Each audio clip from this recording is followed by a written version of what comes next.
Hi, it's Craig Metrowich from VideoCelebrityNews.com, and I am so excited because I'm interviewing right here on the beautiful beach in Cape Town, Strand, with a stunning setting. I've got Olaf Fontal, a contest director that I'm interviewing live, and he's going to share his journey and experiences. We've known each other for quite a few years, so I've seen what he's achieved over the years. He has worked hard, apparently. I don't think so. We're going to find out in this interview. I think he's just traveled the world and had a jolt. But apparently there is some work in what he does as a contest director. So let's get into it. So what does it take to be a contest director? Or what is a contest director? Tell us what that is. What does your job entail when you travel in the world? Craig, a contest director is basically the guy responsible for everything to run smooth. Everybody's got a job, from a judge, head judge, to the camera people, to the organizer. He's in touch with me, he gives me all the specs, and I'll make sure that the event starts with the skipper meeting, planning for the whole week.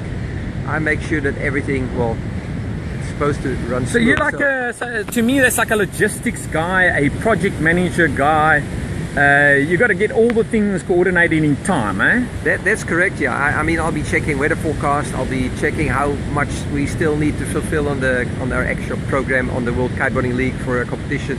How many days, how many hours of competing we still need, so monitoring the weather forecasts, so planning the days, make sure that the judges are happy, make sure that everybody who's got a job, as I said, on the actual day.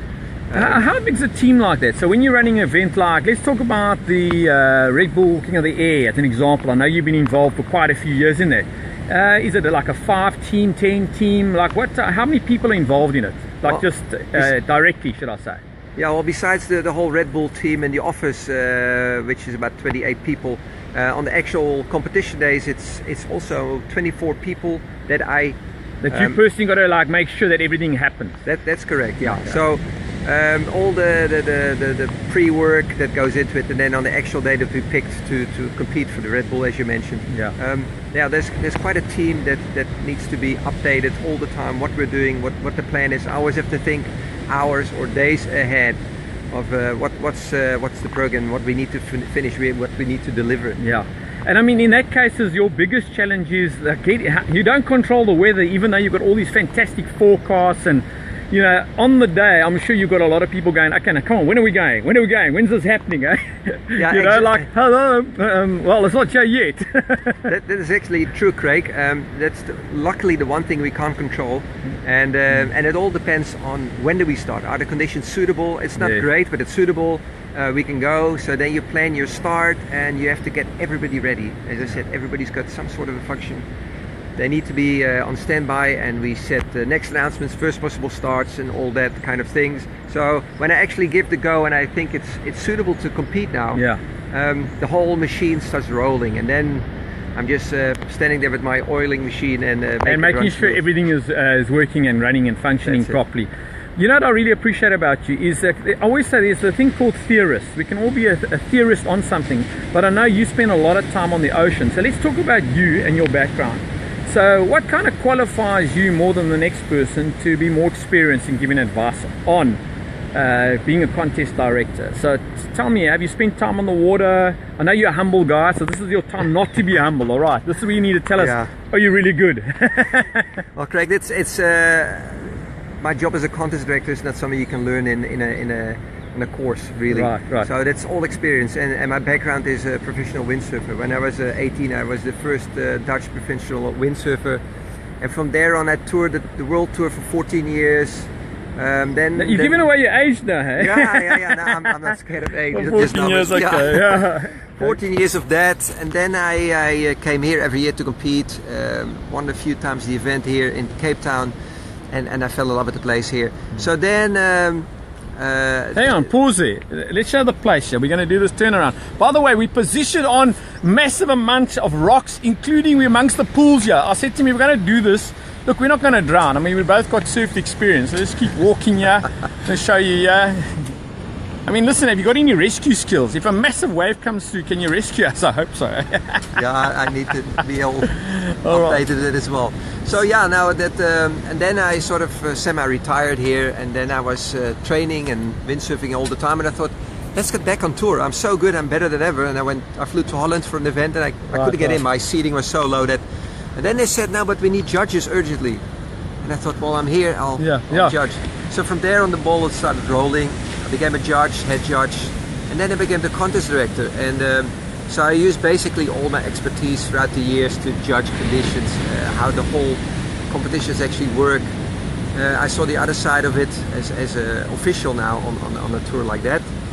But I mean, that is actually a wonderful story to share, because think about it. You went from, okay, I'm passionate about a sport, I still want to compete, and not only as a competitor, because I know when I competed, it's quite stressful when you're on the line there and it's a countdown and you're looking at the flag and you're waiting for the horn to go off and you're thinking, what's that guy doing? Can't he get going? And you're seeing a massive set, like I'll do this deliberately, seeing a wave like that coming through, and you want to head out and you want to nail that set and do that 40-foot jump, and they haven't sent it off yet. So at least you understand, not on a theory base, on a practical base, exactly what that takes. Is that right? Would you say? Yeah, that is a big part of my job in Hanses. You need to be able to judge and see what those conditions are on the day, and if you have never been out there, it's impossible to do my job. So yeah, as you said, and then I've been all over the world, from Hawaii to South Africa to Australia, Japan, everywhere, and you get different conditions everywhere, and yeah, you learn to deal with it. And I'm still here, so I survived all of them, and it helped me further with my job. I never thought I was going to be a contest director, but it sort of grew into it. And okay, so let's talk about things from a experience point of view. You've traveled the world. I've also traveled extensively. I've been to Hawaii as an example, been to Greece. I've traveled. So give me the highlights. What did you enjoy, let's say, of Hawaii? So just mention, Craig, Hawaii, enjoyed this. Each spot will have a highlight. What would you, because we've got an international audience, what would you rate each place at being brilliant at? And let's stick to, in this case, go-karting, windsurfing. Okay, well, it all started in the early 80s for me in windsurfing. In the first place, I needed to go like pro surfers in the 70s. I went to Hawaii. To get better, we had to go to Hawaii. And just because the waves are bigger there, and you don't get those in Holland where I grew up. So Hawaii, it was the big waves and the wind. And the warm water. Yeah, the warm water was nice as well, but you get hurt quicker than wearing a wetsuit. So, but correct. Definitely the big waves at that stage was something, and sailing with the best guys there was the best part of it. Yeah, not to live, but just to spend some time there was good. When I was in Hawaii, I'll tell you, the one day I sat in awe and never went on the water. And that sounds crazy. The conditions were just so radical that there were only the really top local guys out on that day. And you realize the difference between, if you've been using conditions there isn't a coral reef. That changes the dynamics completely. Am I fair to say that, eh? I'm with you, Craig. That changes everything. I was a youngster coming from wind waves in Holland in the North Sea, and here we go in Hawaii, and it was sort of just not too big to go out. So we went out, and then within an hour it changed, it doubled up, it became bigger. And I was just thinking at one stage, how am I going to get back in? Yeah. We're just sitting behind the lineup and thinking, well, this is way what we've ever experienced. So it was a good training, and slowly we got used to it. But it took some time, as you said. We were totally intimidated. We didn't know the place. We knew it was shallow. It was in theory pretty deadly if you wipe out the shallow reefs there. And as I said, you're not really familiar where to get in and where to get out. What is happening here? And so you could feel like a little schoolboy going for a first outing somewhere. Correct. And let's talk about Canaries and other spots. Just mention one or two other places what you found very exciting. Japan was quite a nice experience. What stood out there was the nice people and the extremely strong wind, and learning how to eat sashimi and sushi. Yes. And listen, are they hospitable? Are they friendly? Were you welcome there? Are they reserved culture-wise? We were treated like kings there. Amazing. It was just like we were rock stars, although we were just simple, humble windsurfers. But it taught me a lot. As you said, the people were very friendly and humble. I would fly usually from Hawaii to Japan. It's about the most two opposite sides of the world. In terms of how people behave. The Americans are known to be loud and they arrive in Japan almost half a day earlier than you left with the time zones. And they were so friendly and humble. Very nice, and that combination with the food, it was a great experience. The Canaries, you jump straight to the Canaries. Yes. It's where most Dutch people go for holidays. You know, it's like 4 hours flying here. And then Okay, so it's very close, it's warm, it's got good water conditions, it's got strong winds, so it makes sense.